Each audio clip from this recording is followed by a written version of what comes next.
Jeudi 23 avril 2020. Mesdames et messieurs, bonjour et bienvenue à ce nouveau rendez-vous du journal en français. Les titres d'abord. Le CNC exige le port de sa carte de presse pour pouvoir couvrir les élections de mai prochain. Il devra également dépêcher ses hommes pour superviser le travail des journalistes sur le terrain. Cela constitue une atteinte à la liberté de la presse parce que ce n'est pas le CNC qui surveille le travail des journalistes. Selon Innocent Mouhozi, vous aurez ses réactions au cours de ce journal.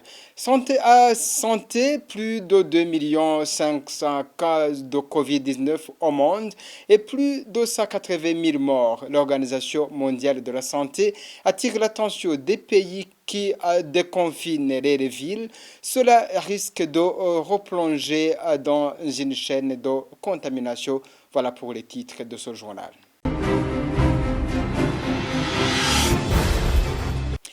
Rebonjour. Jusqu'à ce jeudi 23 avril, le virus Covid-19 touche 2 639 243 cas confirmés et a fait au total 183 820 morts dans le monde, alors que l'épidémie de coronavirus s'étend dans le monde entier et que le nombre de personnes contaminées ne cesse d'augmenter. L'Organisation mondiale de la santé réitère ses alertes en cas de déconfinement hâtif, rappelant que le déconfinement n'est pas la fin du Covid-19.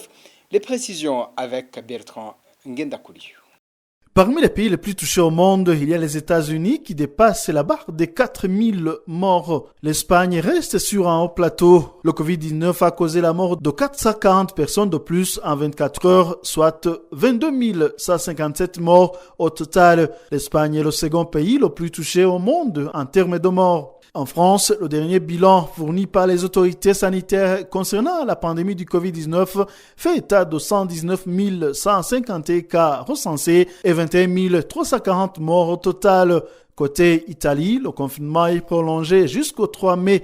Le bilan du nombre de morts baisse un peu, mais reste sur un très haut plateau. On compte 437 décès de plus en 24 heures ce mercredi 22 avril, portant le nombre de morts à 25 085 au total depuis le début de l'épidémie. L'Allemagne déclare l'épidémie sous contrôle et gérable.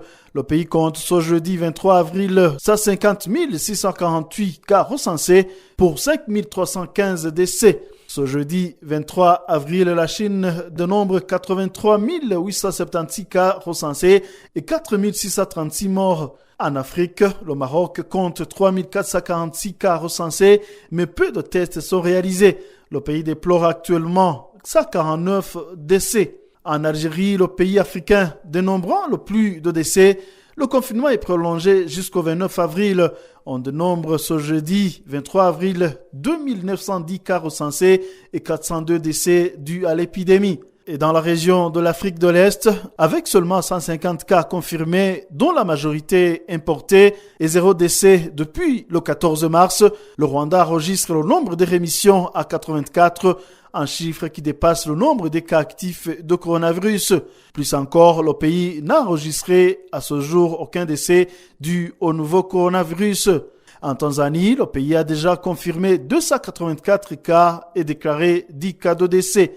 Le Burundi, quant à lui, a déjà enregistré 11 cas de personnes testées positives, dont 4 guéris et un cas de décès. Entre-temps, la course au vaccin s'intensifie dans le monde. En Allemagne, où certains commerces sont ouverts, l'autorité fédérale chargée de la certification des vaccins a donné son feu vert à des essais cliniques sur des humains. Des essais doivent également démarrer ce jeudi en Grande-Bretagne avec une première dose administrée à des humains dans le cadre d'un projet piloté par l'université d'Oxford. Des déconfinements également commencent progressivement. L'Espagne envisage un déconfinement graduel mi-mai. La Finlande s'apprête à autoriser à partir du 13 mai les réunions publiques rassemblant moins de 500 personnes. Aux États-Unis, le président Trump restreint l'immigration. Donald Trump a annoncé mercredi qu'il avait signé le décret suspendant temporairement la délivrance de cartes vertes afin de protéger les travailleurs américains en pleine crise liée au coronavirus. Merci à Bertrand Ngenda Koulio. La Commission nationale électorale a prévu de nouvelles dispositions pour éviter des pertes inutiles de voix pendant les élections. Parmi elles, l'utilisation de l'index de droit au lieu de 10 pouces, des nouveautés qui viennent de faire l'objet d'une campagne auprès de la population. Le président de la CENI, Pierre Claver Kazis, l'a dit au moment où il présentait l'état d'avancement des préparatifs des élections aux responsables des partis politiques et aux indépendants. On l'écoute. Mu nteguro y'igikorwa cy'amatora nyezina muramaze iminsi mikeyi mwumva ko umurwi wigenga ujejwe gutunganya amatora. Dans le cadre des préparatifs des élections à proprement parler, vous avez entendu que depuis quelques jours, la CENI a envoyé sur les collines ses représentants dans les provinces et les communes pour bien expliquer à la population comment elle va voter. Sans trop m'attarder, cette campagne a été initiée parce qu'il a été remarqué, surtout pendant le référendum de 2018, beaucoup de voix qui ont été annulées à cause de nombreuses empreintes que ceux qui comptabilisent les voix trouvent sur les cartes d'électeurs. Pour éviter que cela se répète, la CENI a décidé de procéder principalement à deux choses pour l'intérêt des candidats et des électeurs. Premièrement, changer le doigt qui était utilisé pour voter. Auparavant, l'électeur utilisait le pouce. Mais on a remarqué que lorsque l'électeur veut plier la carte, le pouce imprime d'autres tâches sur la carte. Et la carte devient nulle. Pendant ces scrutins, pour éviter que sa voix soit annulée, tout électeur doit utiliser l'index droit.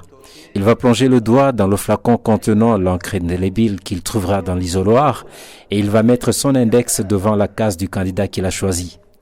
Deuxièmement, nous avons décidé que seul le doigt sera utilisé sur la carte électorale. Parce que dans un passé récent, on a remarqué qu'il y en a qui mettent sur la carte l'empreinte du doigt et d'un stylo. Peut-être qu'ils pensaient que le stylo qui se trouvait dans l'isoloir était réservé à cela. Dans les prochaines élections, il n'y aura pas de stylo dans l'isoloir, ce qui signifie que personne n'est autorisé à utiliser un stylo. Muri aya matora bucaba nta karamu abatora bazosanga mu bwiherero bisigura ko atanumwe arekuriwe gukoresha ikaramu. Justement, dans ce même ordre des préparatifs des élections, un journaliste qui n'aura pas la nouvelle carte de presse délivrée par le Conseil national de la communication ne pourra pas couvrir le déroulement des élections le jour du scrutin. Le président du CNC, Nestor Banhomokunzi, l'a annoncé ce mercredi lors d'une assemblée générale des membres du CNC. Il a aussi interpellé les journalistes d'être professionnels pendant cette période électorale. Le CNC compte aussi déployer ses agents dans chaque province pour un suivi de proximité du travail des médias. Nestor Banhomokunzi. Pas un seul journaliste non détenteur d'une carte de presse ne sera autorisé à aller couvrir les élections.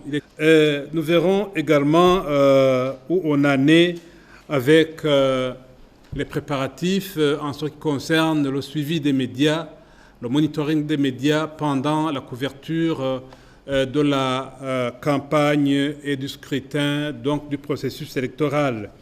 Et ici, je dirais que d'ores et déjà, un plan de déploiement des observateurs analystes est déjà établi. Il reste à les envoyer sur terrain avec une innovation cette fois-ci parce que l'OCNC enverra au moins un observateur analyste dans chaque province en vue d'un encadrement de proximité, d'un suivi de proximité du travail des médias pour que, le cas échéant, on puisse lancer des alertes sans trop tarder.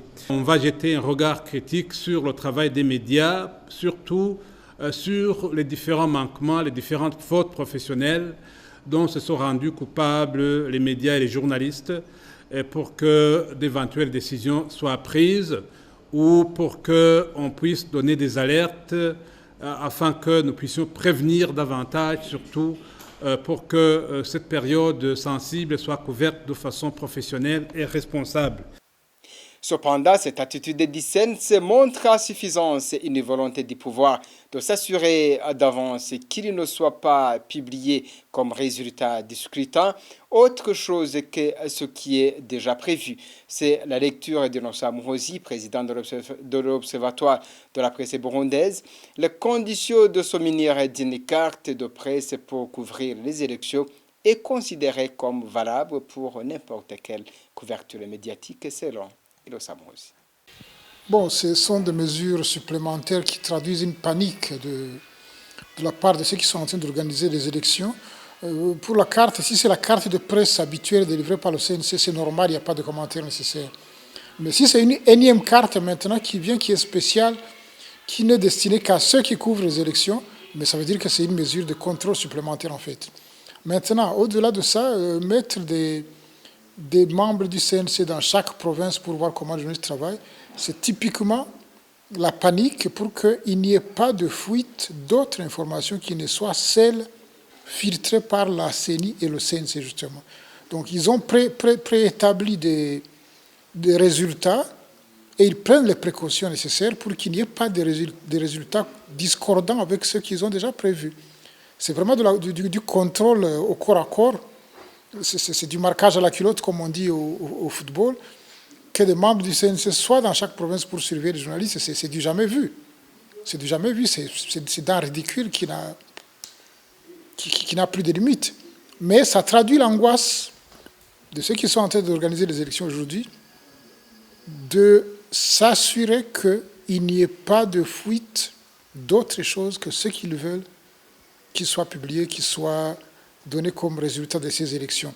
Ni par une source indépendante quelconque qui se prétendrait être observatrice de ces élections, ni par des médias. Donc, vraiment, ils sont en train de bien boucler, de bien ficeler tout ce qui est autour de ces élections pour que ne soit rendu public que ce qu'ils veulent qu'il soit publié comme résultat ou comme gagnant de ces élections. Donc, c'est le même processus de verrouillage d'un système qui est, de toutes les façons, dès le départ, complètement non ouvert, non démocratique, non transparent. C'est la mascarade qui continue. Voilà, c'était Innocent Muhozi, il est président de l'Observatoire de la presse burundaise. Et les 4 reporters du groupe de presse Iwachu totalisés ce jeudi 184 jours d'incarcération. Ils ont été condamnés le 30 janvier de 2 ans et demi de prison et d'une amende d'1 million chacun par le tribunal de grande instance de Bubanza. Le siège a été constitué de Parfait Mouvouni comme son président, Iroui Tonze Eric et Kaneza Clarisse. En même temps, la présidente de grande instance de Bubanza, le substitut du procureur à Bubanza, Namike Jean-Marie Vianney, avait requis une peine d'emprisonnement de 15 ans. Pour rappel, ils ont été arrêtés le 22 octobre dernier à Bubanza. Ils se rendaient en commune de Musigati pour un reportage sur les affrontements qui opposaient les rebelles et les forces de l'ordre. Il s'agit d'Oxyne Kamikazi, Agnès Ndirubusa, Terence Mozenzu et Jide Haririmana qui sont accusés de tentative d'atteinte à la sécurité intérieure de l'État. Avant de clore ce journal, les cotisations à l'Institut national de la sécurité sociale INSS devraient être capitalisées pour générer des intérêts permettant à l'employé d'avoir son salaire entier à la retraite. C'est ce que dit Évariste Ndayishimiye, le candidat du CNDD-FDD, qui semble promettre qu'à ce régime, il pourra faire mieux. Suivez.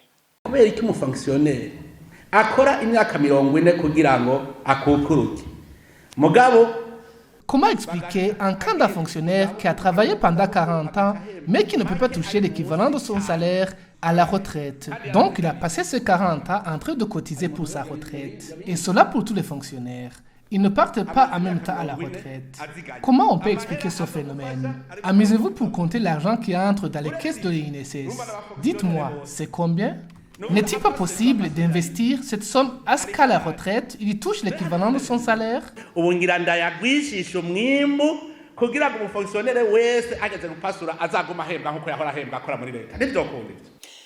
Voilà, c'est ce que prend fait ce journal. Merci de l'avoir suivi. Au prochain rendez-vous.